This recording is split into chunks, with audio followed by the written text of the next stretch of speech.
A Gin Audiobooks present, The Middle Toe of the Right Foot by Ambrose Bierce. Read by Samir Verma. Chapter 1. It is well known that the old Manton house is haunted. In all the rural district near about, and even in the town of Marshall, a mile away, not one person of unbiased mind entertains a doubt of it.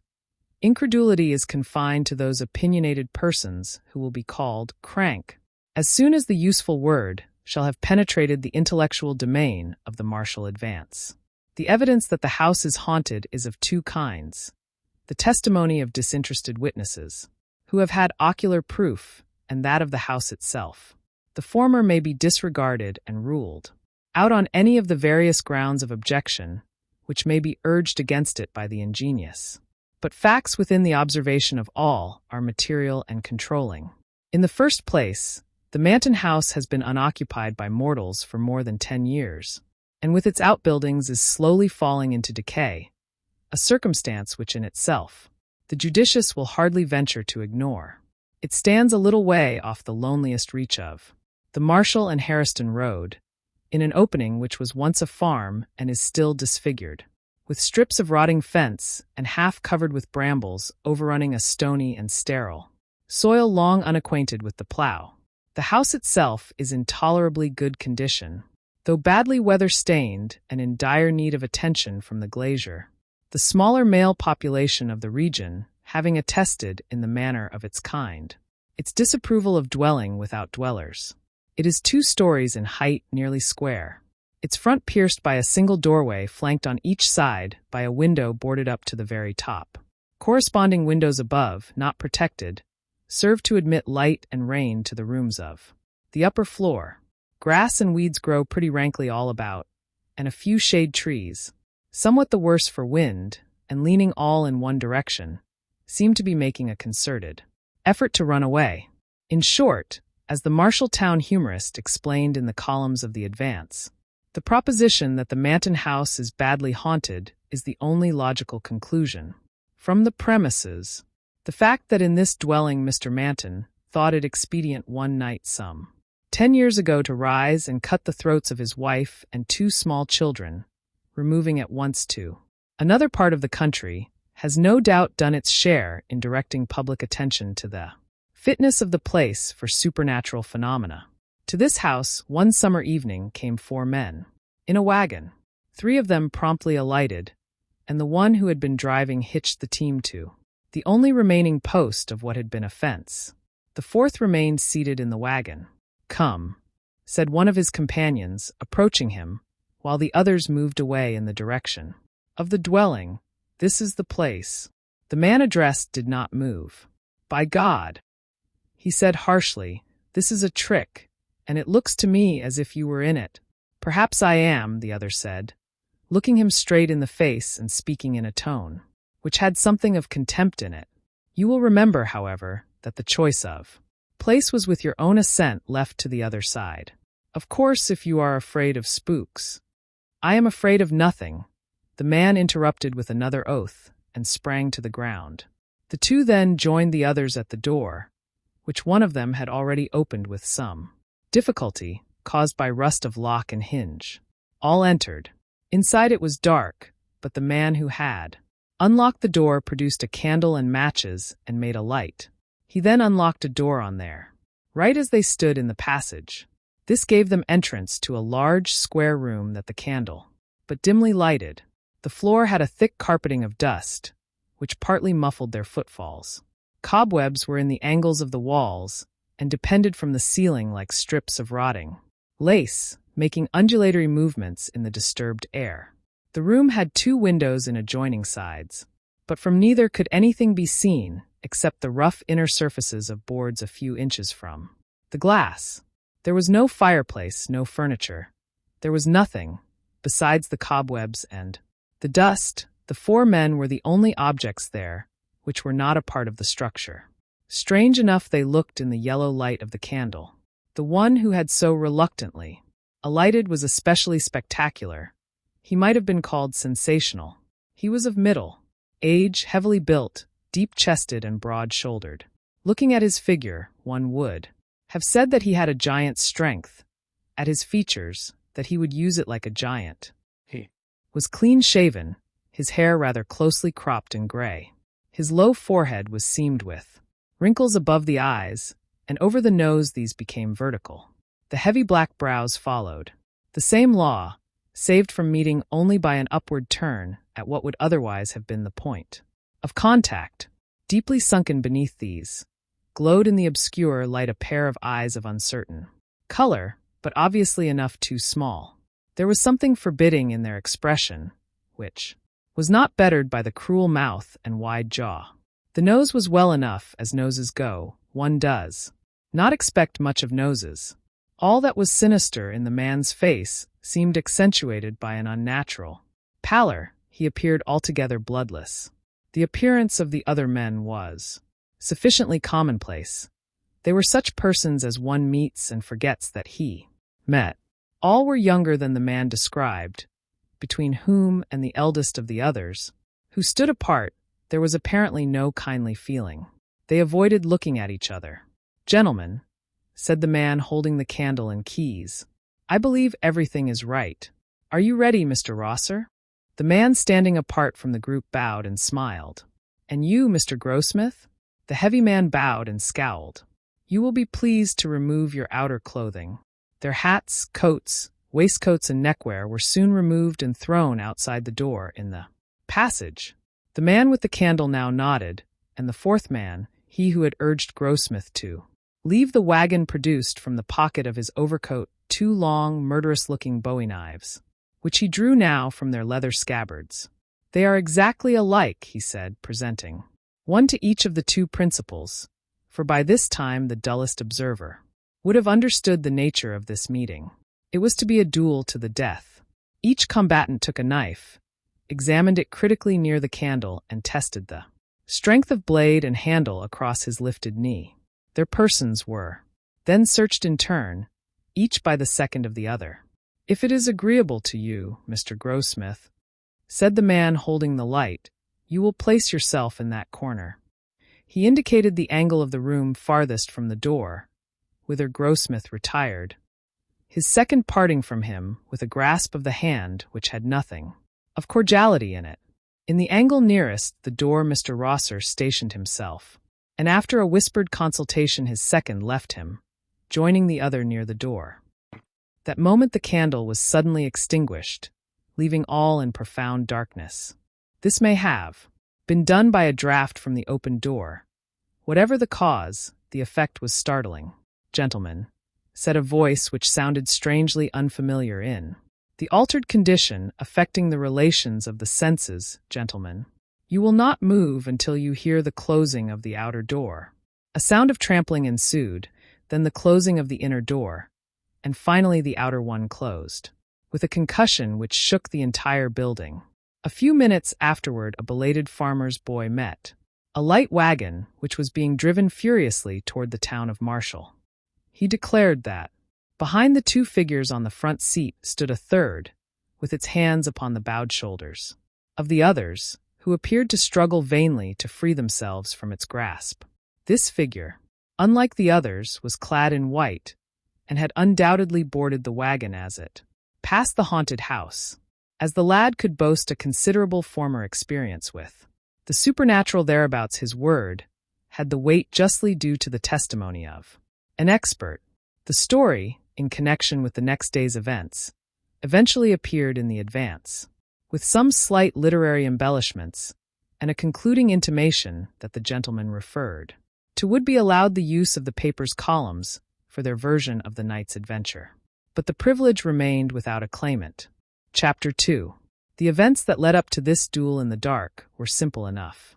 One evening 3 young men of the town of Marshall were sitting in a quiet corner of the porch of the village hotel, smoking and discussing such matters as 3 educated young men of a southern village would naturally find interesting. Their names were King, Sancher, and Rosser. At a little distance, within easy hearing, but taking no part in the conversation, sat a fourth. He was a stranger to the others. They merely knew that on his arrival by the stagecoach that afternoon he had written in the hotel register the name Robert Grossmith. He had not been observed to speak to anyone except the hotel clerk. He seemed, indeed, singularly fond of his own company, or, as the personnel of the Advance expressed it, grossly addicted to evil associations. But then it should be said in justice to the stranger that the personnel was himself of a too convivial disposition fairly to judge one differently gifted, and had, moreover, experienced a slight rebuff in an effort at an interview. "I hate any kind of deformity in a woman," said King, "whether natural or acquired. Have a theory that any physical defect has its correlative mental and moral defect. I infer, then," said Rosser gravely, "that a lady lacking the moral advantage of a nose would find the struggle to become Mrs. King an arduous enterprise." "Of course you may put it that way," was the reply, "but seriously, I once threw over a most charming girl on learning quite accidentally that she had suffered amputation of a toe. My conduct was brutal, if you like, but if I had married that girl I should have been miserable for life, and should have made her so. Whereas," said Sancher with a light laugh, "by marrying a gentleman of more liberal views she escaped with a parted throat. Ah, you know to whom I refer." "Yes, she married Manton, but I don't know about his liberality. I'm not sure but he cut her throat because he discovered that she lacked that excellent thing in woman, the middle toe of the right foot." "Look at that chap," said Rosser in a low voice, his eyes fixed upon the stranger. That chap was obviously listening intently to the conversation. "Damn his impudence," muttered King. "What ought we to do?" "That's an easy one," Rosser replied, rising. "Sir," he continued, addressing the stranger, "I think it would be better if you would remove your chair to the other end of the veranda. The presence of gentlemen is evidently an unfamiliar situation to you." The man sprang to his feet and strode forward with clenched hands, his face white with rage. All were now standing. Sancher stepped between the belligerents. "You are hasty and unjust," he said to Rosser. "This gentleman has done nothing to deserve such language." But Rosser would not withdraw a word. By the custom of the country and the time there could be but one outcome to the quarrel. "I demand the satisfaction due to a gentleman," said the stranger, who had become more calm. "I have not an acquaintance in this region. Perhaps you, sir," bowing to Sancher, "will be kind enough to represent me in this matter." Sancher accepted the trust, somewhat reluctantly. It must be confessed, for the man's appearance and manner were not at all to his liking. King, who during the colloquy had hardly removed his eyes from the stranger's face and had not spoken a word, consented with a nod to act for Rosser, and the upshot of it was that, the principals having retired, a meeting was arranged for the next evening. The nature of the arrangements has been already disclosed. The duel with knives in a dark room was once a commoner feature of southwestern life than it is likely to be again. How thin a veneering of chivalry covered the essential brutality of the code under which such encounters were possible we shall see. Chapter 3. In the blaze of a midsummer noonday, the old Manton house was hardly true to its traditions. It was of the earth, earthy. The sunshine caressed it warmly and affectionately, with evident disregard of its bad reputation.